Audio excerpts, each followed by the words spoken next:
Why wait to see if you'll get something you like this Valentine's Day when you can go to BlueNile.com and find something you'll love? Whether you're looking to treat yourself to a little winter sparkle or show a galentine how much you appreciate them, Blue Nile offers a wide selection of high-quality designs, expert guidance, and free 30-day returns for the ultimate peace of mind. You can even design your own jewelry. Right now, save up to 50% at BlueNile.com. That's BlueNile.com.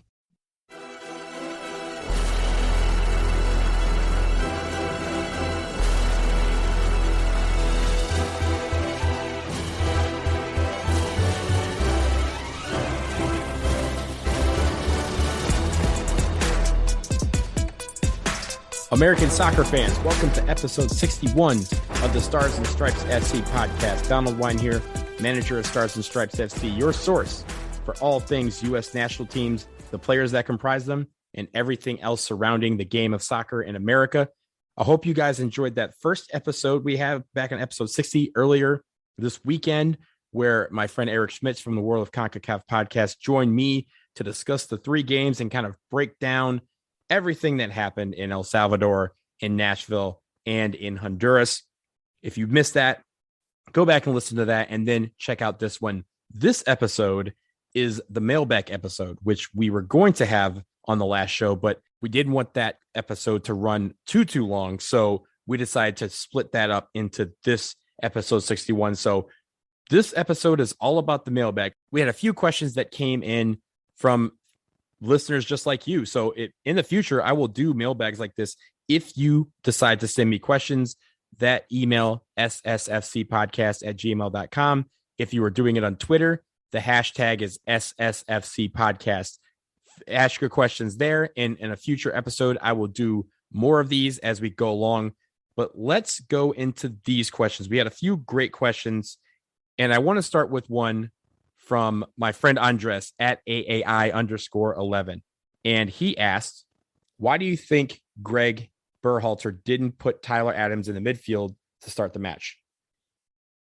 I don't know, Andres. I really don't.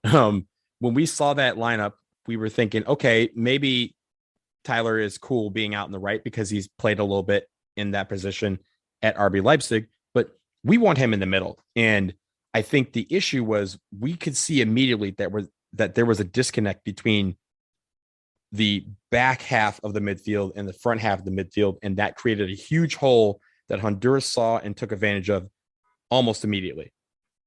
If Tyler Adams is in that situation, he's able to stretch the back of the midfield a little bit more forward. That gap is reduced, and Honduras can't exploit it.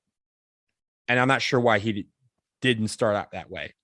It would have been easier to say start out in the middle, and if we need to, we'll throw you out in the right for 20 minutes at the end. But it was very clear immediately that Tyler Adams was trying to control the pace of the offense, but he couldn't do it because he didn't have the ball at his feet because he was out in the wing, and that shouldn't happen. So I think we know that now, and I think Gregg Berhalter will now say, yeah, there's no way I'm abandoning him and putting him on the right.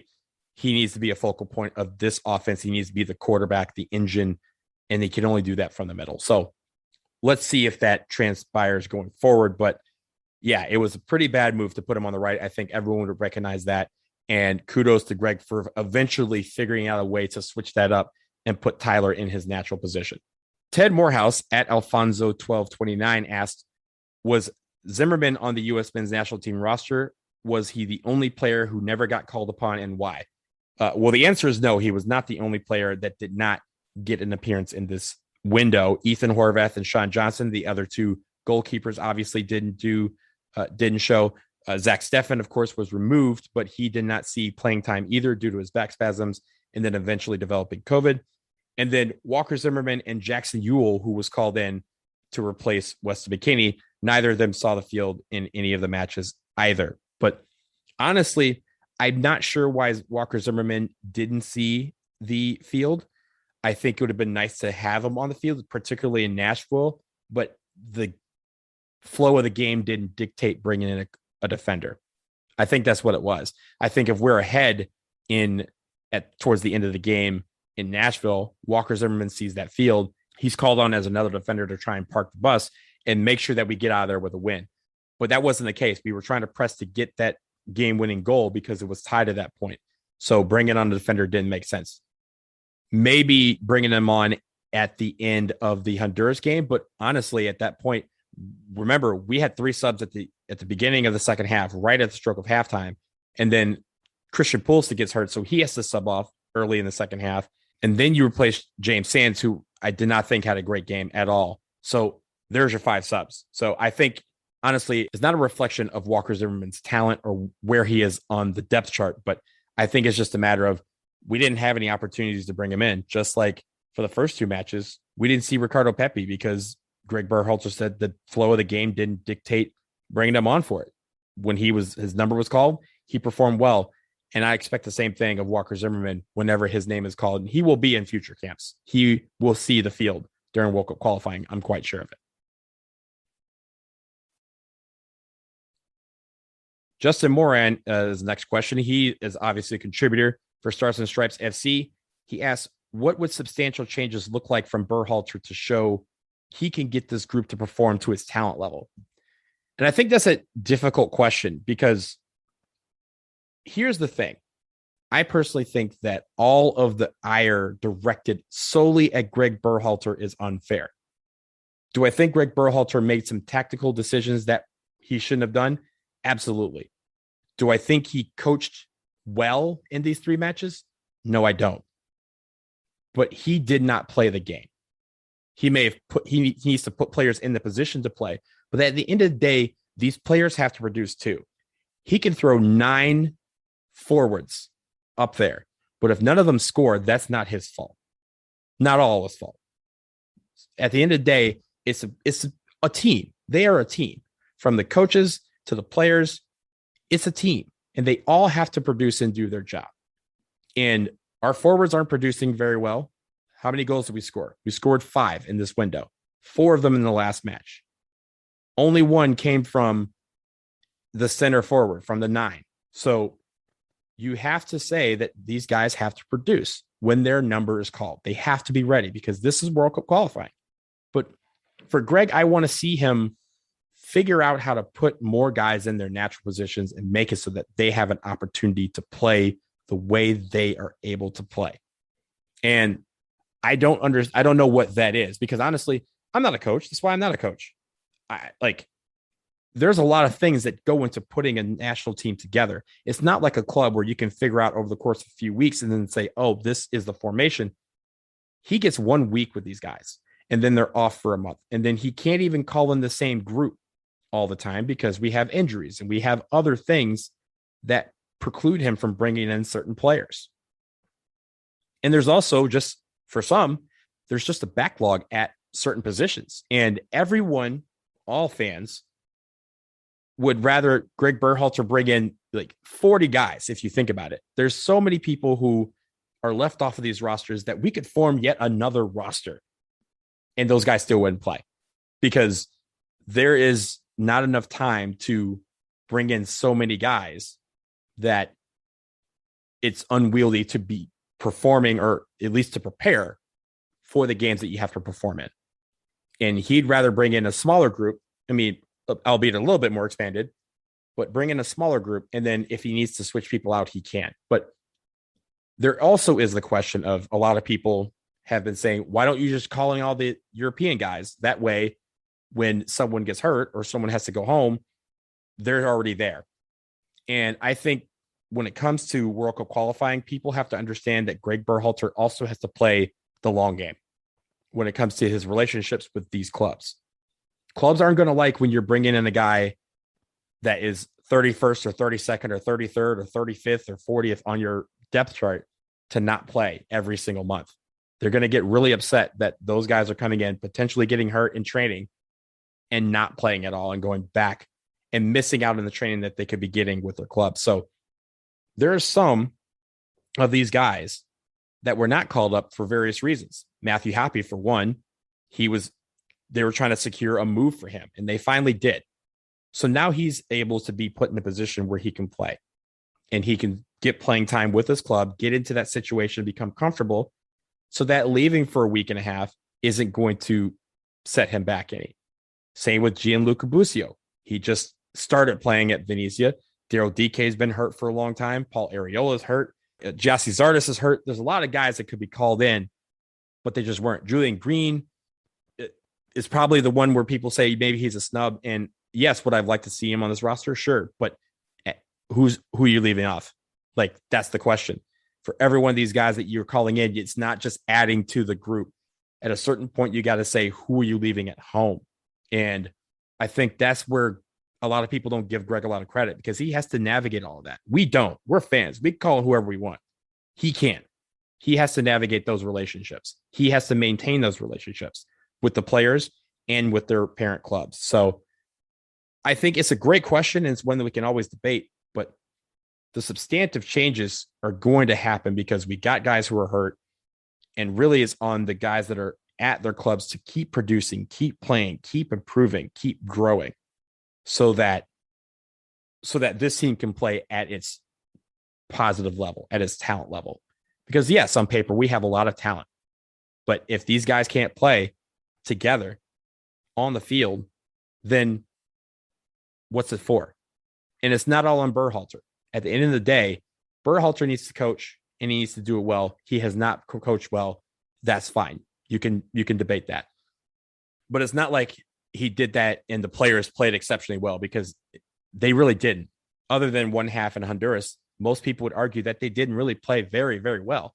So they have to improve too. They have to take what the lessons that they've learned, remember what this is about, what this marathon, not a sprint, is about, and learn from the mistakes, learn from those bad moments, so that next time when they come up again, and they will undoubtedly come up again, they will be ready for it. They'll be more prepared, and they'll react differently. That is how you grow and mature as a soccer player. So, Justin, great question. Thank you again. Justin, you can find him along with all of us at Stars and Stripes FC, writing articles. He usually does the midweek game thread, so look for him there.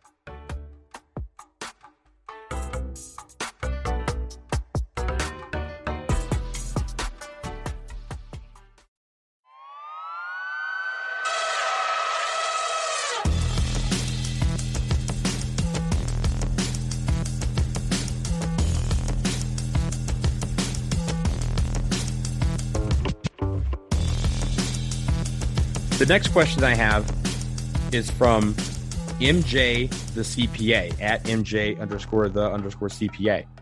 He asks, what's the updated USMNT striker depth chart? It's a great question because it's one that has been debated throughout this entire summer. And the answer is, I don't know. I think you're playing recency bias if you say, okay, Pepe scored, he's the number one going forward, no ifs, ands, or buts. Because it's clear that Gregg Berhalter trusts Josh Sargent. Josh Sargent needs to improve because he did not play well at all against Honduras. He did not play well at all against El Salvador. He needs to play better if he's going to be the number one. Jordan Pefok had a chance against Canada. I thought he played better than Sargent, but did he separate himself from a pack? No. You have Matthew Hoppe who can play the 9. He wasn't in this camp. You have Jesse Zardes who's hurt. He can play the 9. Ricardo Pepi, I thought, played brilliantly. And I want to see more of him because his energy is what I was craving, what I was looking for. But he's going to have games where he doesn't score too. And people have to understand that when that happens, they can't throw him to the back of the line, just like they're doing everyone else. If Josh Sargent doesn't play well, people go, he's trash. Get him out of here. Jordan Pefok, he couldn't score. Get him out of here. Nicholas Joaquini, he couldn't score. Get him out of here. You can't do that because there are very few strikers in the history of the world who just score every game or feel like they score every game. These guys are going to have growing pains. They're all young. They're going to have opportunities to score, and they're going to miss them. And yes, you can get frustrated at them. Sure, of course, they're getting as frustrated as we are. But they have to be confident. And that is part about going to their club and playing a lot and getting well. Daryl DK is another one. Daryl DK, he showed up on the scene. DK train was rolling. Choo-choo. Now he hasn't scored in a couple games at the Gold Cup. He didn't look well. He got hurt. Now he's not playing as much. Now people are softening him. Like, no, that can't be true. Daryl DK is still a great player. He's still going to be a great player. You just can't do that. It's going to be musical chairs if every time a number 9 doesn't score in their game, that you throw him out. You say, we can't have him anymore. I don't want to see him again.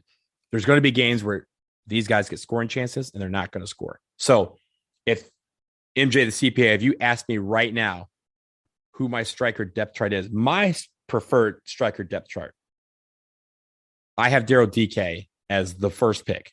Give me him, because I think the hold-up play is what I want. I like Jordan Pefok. Put him at second for me. Put Pepe at third, because Jordan Pefok has also been scoring well for his club too with young boys, and he's going to get a lot of opportunities to shine in Champions League. So I want to see that happen. I want to see them all improve. I think those are my top 3 right now. I think Sargent can obviously work his way into a lot of situations, but he needs to get better. He needs to get more confidence. He just doesn't have that right now. And I like him as a player. He used to have that confidence, and he's kind of waned a little bit, partly because of Werder Bremen and working into the field at Norwich. But I want to see him improve and take a leap in this year. That'll help this team. It'll help him as well. So there is my updated striker depth chart right now. I reserve the right to change that at any time, including right after I record this. So that is why this debate keeps going, because every single week guys do things that add to their resume or detract from their resume, and people can stack up. But at the end of the day, whoever's on that field in that 9 position, we got to will them to produce. We got to feel confident in them. And if they don't produce every single game, then it's not the end of the world, because you have to still give them that confidence that, hey, you may have not scored today, but I believe that you will score tonight. Because we can't give them confidence by just cycling through them every single game because they didn't score, because no one else is scoring right now for our team other than one good half. So we have to get guys used to saying, we have your back and we know that you are going to give it your all. And if you mess up, next play.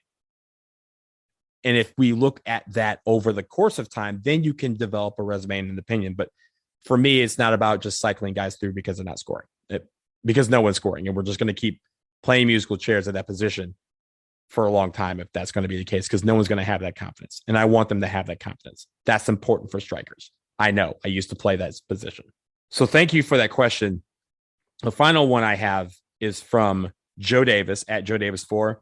And he wants me to rank the food and beer from each location that I went to. And this is a fun question because, as you guys know, I went to El Salvador, I went to Honduras, and I obviously went to Nashville. So I think for Nashville, let's just get this out the way. Hattie B's, hot chicken, you got to do it. Cookout, definitely got to do it. Biscuit Love, you got to do it. Those are all food items. Martin's and Edley's for barbecue. Pick one, go there, enjoy it. It's fantastic. Even do Prince's for hot chicken. Do the circuit. That's easy to do. For beer, shout out Tailgate Brewing over there on Music Row, the AO Nashville headquarters. Go there if you ever have a chance. They have great beer selections. They also have a seltzer, as Eric said, that was made for the American Outlaws for this thing. So, of course, I'm going to be partial to that. That's basically all I drank all weekend. Perfect. Also, Yazoo, very, very good as well. So you can do that for Nashville. I'm not going to tell you what to do in Nashville because you guys should already know. Go to Hattie B's and then follow the crowd everywhere else. So let me talk about El Salvador. El Salvador, they have the national beer, which is Pilsner. Pilsner is terrific. It's a very light beer. So you guys can do, if you go down there, most of these countries only have 1 or 2 options here. So Pilsner was the beer. So there's your ranking right there. Pilsner number 1. There's a couple other local ones that you could try, which were fine, but Pilsner is the national beer for a reason. Food, though, there is one rule. If you go to El Salvador and you do not have a pupusa, you did not go to El Salvador and you need to try again. The national food, the national dish of El Salvador is the pupusa. You must have one. They're all over the place. We went to one just a block away from our hotel where they had 10 different kinds of pupusas. And I wish I'd had them all because they were all fantastic. I live here in DC where pupusas are everywhere. And even at Audi Field, we can get pupusas. But these were banging. So if you have to have anything in El Salvador, you better have a pupusa and you better have several of them. Pair that with a nice Pilsner and you're going to be just fine. For Honduras, the national dish there is the baleada, which is kind of taco. It's not really a taco, so I hate saying it's like one, but it kind of looks like one at first glance. I only had one. They're fantastic.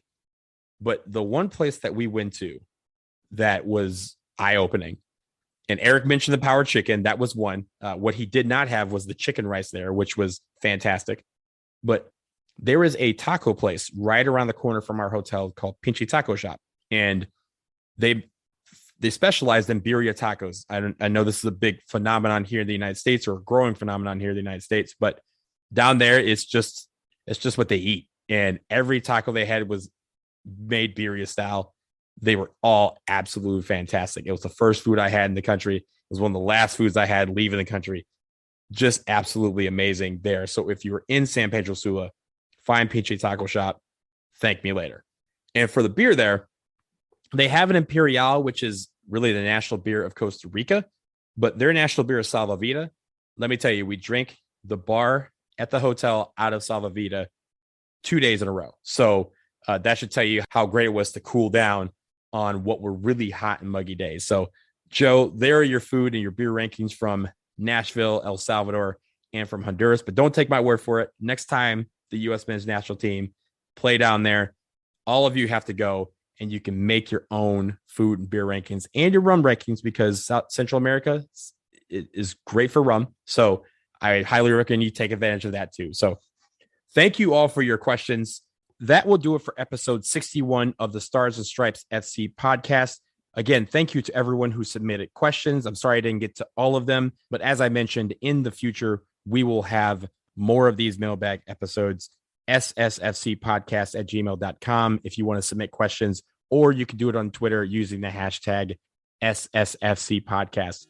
Listen, subscribe, rate, review, tell your friends. They're awesome and they really help. So we appreciate all of that. We have a lot coming up next week. The women's national team is back in action, and any other news that may hit the wire, we will be there to discuss it. Stay tuned to starsandstripesfc.com for all of your news surrounding the U.S. men's and women's national teams and their club action, because there's a lot of club action that will be coming up. So until next time, take care.